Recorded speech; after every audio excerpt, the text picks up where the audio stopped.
When it comes to Apex Legends ranked games, it seems that the team who's best set up for the end circle always wins, right? So you and your friends try to replicate this strategy, but it's just not working out for you.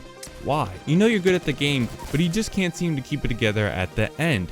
It's probably because your team comp isn't coordinated correctly. What's up guys, it's Navelow here, and today I will be going over the top 3 best defensive combos for Apex Legends competitive. I will be explaining each combo in depth and how it's used and how to counter them if you see them yourself. If you haven't seen my past tips and tricks videos, I would suggest you check them out before you watch this video, as they are a big help to improving your game. Before I start naming off character combos, I want to preface this video by saying that there is no perfect character combo. With every combo, you have to sacrifice one thing. This is called the square of abilities. There are 4 different abilities that you can have with each team combo: mobility, area control, cohesiveness, and diversity. And no matter what combo you pick, you have to sacrifice one of these abilities at least a little bit. Since these are all defensive character combos, we will mainly be sacrificing either mobility or cohesiveness. The first character combo is for holding down areas regardless if the enemies are inside or outside of the building. This character combo includes Wattson,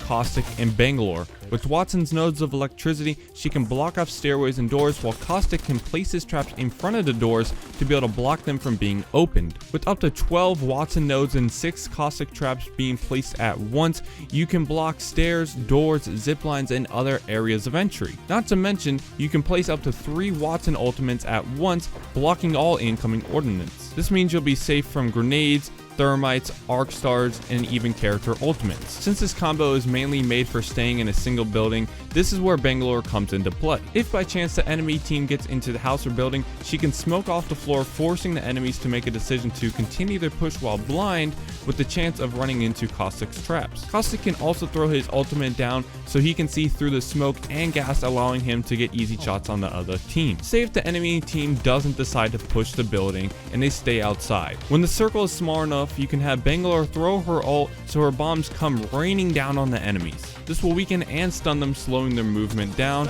and this is the perfect time to push the last team for the win. As you do have Bangalore who can run fast, you have to keep in mind that your team combo is a slow moving unit. So moving from building to building can be very dangerous. As Bangalore smokes can ease this process, it is still a burden for your tanks. So the best way to counter this team is either predicting the final circle correctly or running a Bangalore and Bloodhound combo so the Bloodhound could see through whatever is thrown at him. The second character combo is for fixing the main problem that the other comp had: movement. While Bangalore is good for holding down areas and keeping herself safe, she doesn't really help the tanks move from building to building. This is where Wraith comes into play. This team combo includes Wattson, Caustic, and Wraith. I will say that Caustic can be interchanged with Gibraltar here. If you think Wattson can hold down a building by herself and you like the idea of bombs being rained on top of your building, then Gibraltar can do that job very well. Regardless of who you choose to fill this spot, keep in mind that Wattson's ult affects everyone equally. So if you throw down a Caustic or Gibraltar ult